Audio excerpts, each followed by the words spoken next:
Hello everyone, welcome back to my YouTube channel and my name is Ankur Verma. आज की class के अंदर हम कुछ इम्पॉर्टेंट क्वेश्चंस के ऊपर बात करेंगे जो एग्ज़ाम के पॉइंट ऑफ व्यू से बहुत ज़्यादा इम्पॉर्टेंट है। और बेसिकली ये सारे के सारे जो क्वेश्चंस हम डिस्कस कर रहे हैं ये केवीएस का स्टडी मटेरियल है पॉलिटिकल साइंस का 25 to 26 के लिए 12th क्लास के लिए। और मोस्ट ऑफ द अगर हम जो क्वेश्चन इसमें डिस्कस करेंगे इसके बहुत ज़्यादा हायर चांसेस हैं कि ये आपके बोर्ड एग्जाम्स में ज़रूर आए। सो वन बाय वन करके हम इस चैप्टर के जितने भी हमारे चैप्टर्स हैं उन सभी चैप्टर्स के जो क्वेश्चंस इसमें दे रखे हैं, इसमें ज़्यादा क्वेश्चंस नहीं है, लिमिटेड क्वेश्चन दे रखे हैं, और उन सभी क्वेश्चंस के साथ साथ हम आंसर्स के बारे में भी डिस्कस करेंगे। आज की क्लास में बेसिकली जो सबसे फर्स्ट चैप्टर हम डिस्कस करेंगे उसका नाम है the end of the bipolarity. चलिए स्टार्ट करते हैं, देखते हैं। ये पूरा इसका एक मेन इंट्रोडक्शन कह सकते हैं, शॉर्ट नोट्स दे रखे हैं। ये आप पढ़ सकते हैं, आपने पढ़ भी लिया होगा। अब हम डायरेक्ट क्वेश्चंस के ऊपर आते हैं। सबसे फर्स्ट क्वेश्चन इसमें कौन से निकल के आता है देखते हैं। Which of the following countries witness the peaceful separation post USSR disintegration.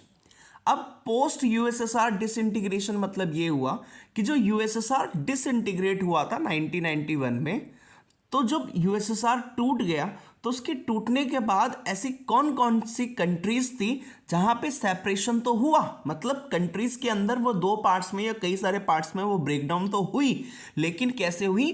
Peaceful तरीके से।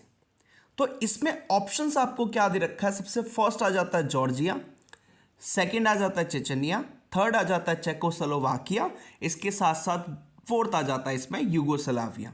तो यहाँ पे एक ही कंट्री है जो पीसफुल तरीके से दो पार्ट्स में सेपरेट हो गई थी, उस कंट्री का नाम है चेकोस्लोवाकिया। ये एक तो दो पार्ट्स में हो गई थी, एक तो चेक और दूसरा स्लोवाक। तो ये दो कंट्रीज में पीसफुल तरीके से ये कंट्री डिवाइड हुई। ठीक है, नेक्स्ट क्वेश्चन क्या कहते हैं? Which economic policy in most communist countries involve sudden transition of capitalism. अब आपको ये पता है कि जब यूएसएसआर डिसइंटीग्रेट हो गया तो वहां पर जो उनकी मेन इकोनॉमी थी, आपको पता है कि जो यूएस है वो किस चीज सपोर्ट करता था? कम्युनिस्ट को।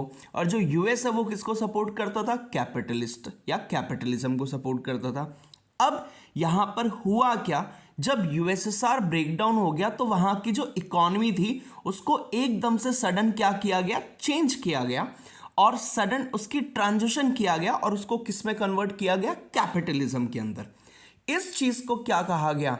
न्यू डील नहीं, ग्लासनोस्ट नहीं, पेरेस्ट्रोइका नहीं, बल्कि ये क्या है? शॉक थेरेपी है। तो शॉक थेरेपी एक तरह का क्या है? सडन ट्रांजिशन है। सडन ट्रांजिशन दैट मीन्स कि एकदम से जितनी भी कंट्रीज के अंदर मेन कम्युनिस्ट इकोनॉमी चल रही थी उन सभी कंट्रीज से कम्युनिस्ट इकोनॉमी को एकदम से सडन क्या कर दिया गया? चेंज कर दिया गया, और उसकी जगह कौन सी इकोनॉमी वहां पे इंट्रोड्यूस की गई?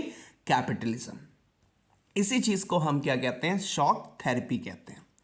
नेक्स्ट क्वेश्चन क्या कहते हैं? What is the full form of CIS formed after the disintegration of Soviet union. Soviet union जब 1991 में ब्रेकडाउन हो गया तो उसके डिसइंटीग्रेशन टूटने के बाद किसकी फॉर्मेशन की गई? CIS की। अब CIS की फुल फॉर्म क्या है? फुल फॉर्म में वो है कॉमनवेल्थ ऑफ इंडिपेंडेंट स्टेट्स। तो इसका आंसर क्या निकल के आता है? B। तो ये 3 MCQs जो हैं जो आपको जरूर याद होने चाहिए। सबसे फर्स्ट थिंग ये है कि चैप्टर्स को आपको अच्छे से रीड करो।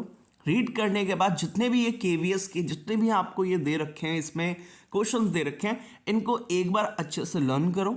साथ के साथ जो वेरी शॉर्ट क्वेश्चंस हैं या लॉन्ग है शॉर्ट क्वेश्चंस हैं उनको एक बार राइट डाउन करके भी देखो। इससे क्या होगा? इससे जो आपकी मिस्टेक्स हैं वो क्या होंगी?